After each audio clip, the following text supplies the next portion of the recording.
Hey everybody, it's Judy Clock, your Stampin' Up! Demonstrator here in Middletown, Virginia, coming to you tonight with another tutorial. And in this one, I'm going to show you how to use one of my favorite coloring tools, our blending brushes.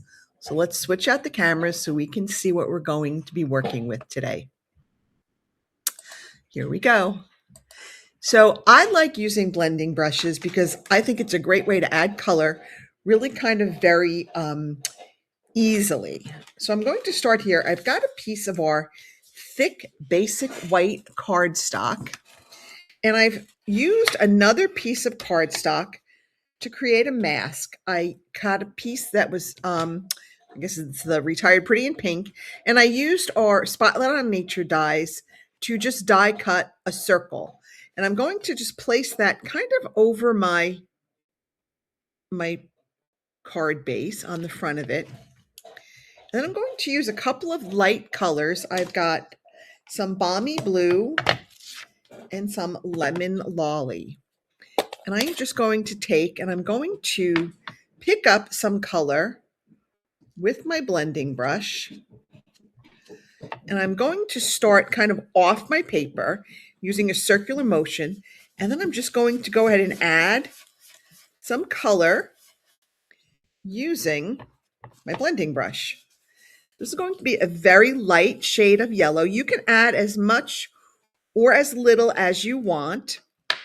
Then I'm going to pick up another brush and I'm going to add some Balmy Blue. Same thing, I'm going to pick up some color on my blending brush. I'm going to start off and I'm going to use a circular motion to just kind of add some of this color to my mask area. Now, when I take that mask off, I'm going to be left with a beautiful little circle that is going to be just perfect for adding a stamped image to, just like this, and a little sentiment. So this is a very easy card. This is what we call a SIP card. It's just stamps, inks, and paper. And I use the Secret C to stamp the butterflies on there. And that is just a very quick and easy way to add a little pop of color, just using some blending brushes and ink to create that little nice focal point for your card. All right, that is one way to use them. The next way is I've got a piece of our basic white here. This is a front layer, so it's going to go on a card base. And I've got a piece of our masking paper here. If you've never used our masking paper, excuse me, this is a great little thing to have. So I want the torn edge look. So I'm going to kind of tear my edge a little bit. Not too much. I don't want to have this is about 1.5 inches wide that I'm starting with. And I want to end up with about 1 inch. So I'm just going to take off a little bit on each side. Okay. Just kind of rip that. All right. And then once I've got this all ripped, I'm going to take it and I'm just going to apply it right around the center of my white layer here. And again, all of these measurements will be in the inspiration library on the inspiration sheet that will correspond to this video that is available to subscribers. It's $9 a month to subscribe, and you've got at least 4 sheets a month going in. I'm going to put this just about midway, and I'm going to come in here with some Berry Burst. Same thing, I'm going to use my blending brush to pick up some color. I'm going to start off with a circular motion. And the reason we start off, you see how deep that color is right there when we started? We may not want that big blop on our card. So I'm going to start off and I'm just going to keep adding some color. And I might not even need to re-ink this one. This one's very colorful. Okay, so I'm just going to keep adding it. I'm using a circular motion that hopefully helps soften any lines that you would have. And I'm going to take off my masking. I'm going to close my ink first. You know me and open ink pads. We make a mess. Okay, now I'm going to carefully, don't press your masking paper on too hard. It sometimes can rip your cardstock underneath. We're just going to pull that off gently. And now we've got that beautiful white strip in the middle that we can then use to add a sentiment. So on this one, I added my sentiment and then I embossed the whole card. And see how it gives it kind of that dreamy watercolor look? So that is another way to use your blending brushes to add some color, and use our masking paper to just add some color that will create a really pretty focal background for you then to add some stamping to.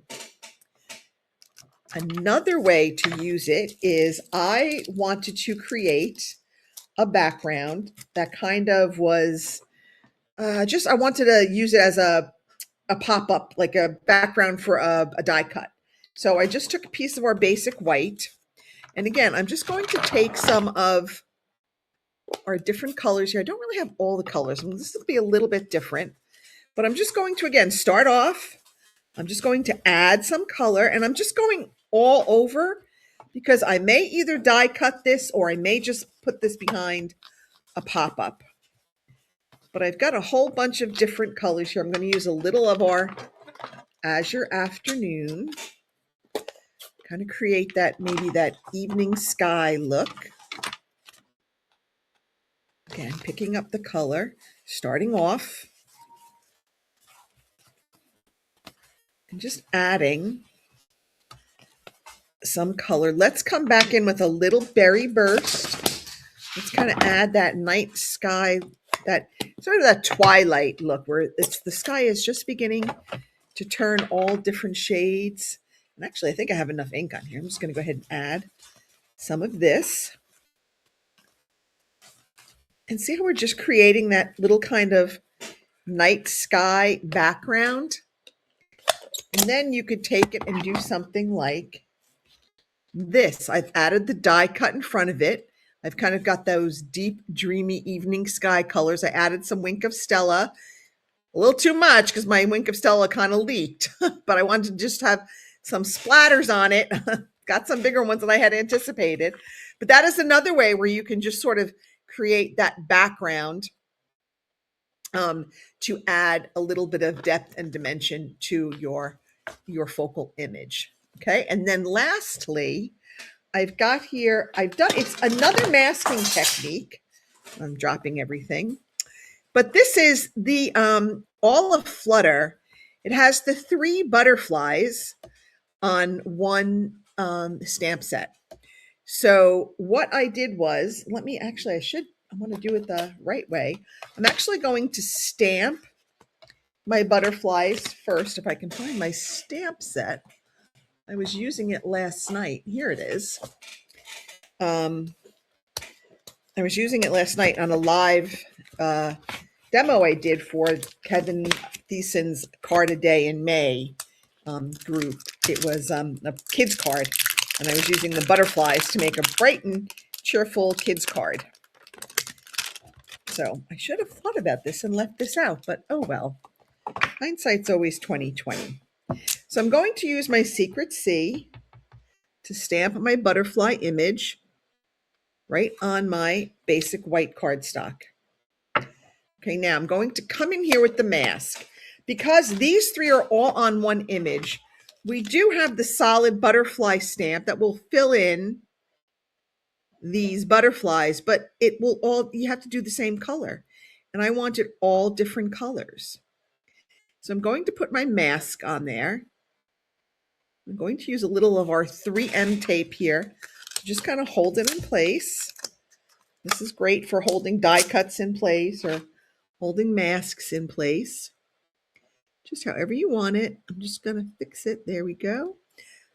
Just put this down. Okay, now let's say I wanted to do an Azure Afternoon butterfly. Again, I'm going to pick up some color starting off on my scrap paper. I'm going to color in one butterfly. Now, just be careful that when you're coloring in one, you don't accidentally go outside of the top mask and go down to that one. So it's very small controlled motions. Let's do our Berry Burst butterfly and just a little bit of ink. And then color in this one.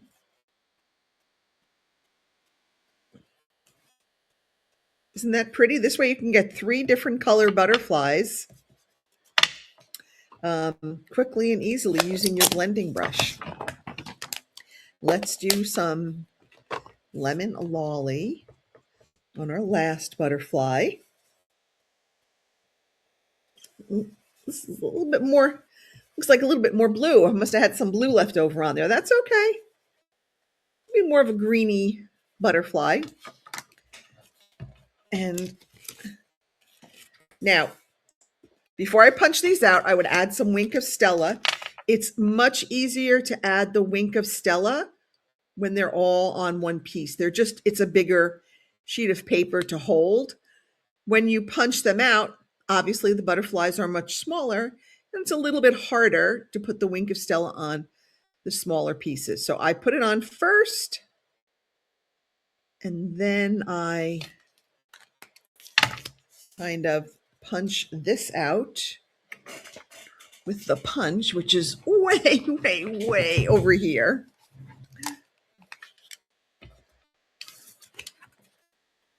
But now I've got 3 pretty butterflies in all different colors, right? That I can use then to add to a card. Got these, oops, dropped one. But now we've got these 3 butterflies that we can then use to add to our card. You might remember this design from last week when I did the triple diamond fun fold.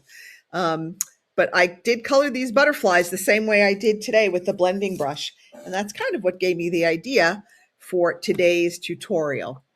So that's it for me. Blending brushes are really easy to use. I just clean them up with soap and water. And yes, they will be a little bit stained, but as long as you get all of the color out there, you should be good. Like these are all clean. There's no color on them once the water starts running clear. And I tend to soak mine overnight to make sure that all the ink comes out, and then I just make sure it runs clear. But once all the ink is out, they're good to go. Even if they're stained, they're still fine to use. Don't fret about that. But these are our cards for today, and I hope that you liked them. This was using the butterfly mask to get those 3 different colors all on one that were on one stamp.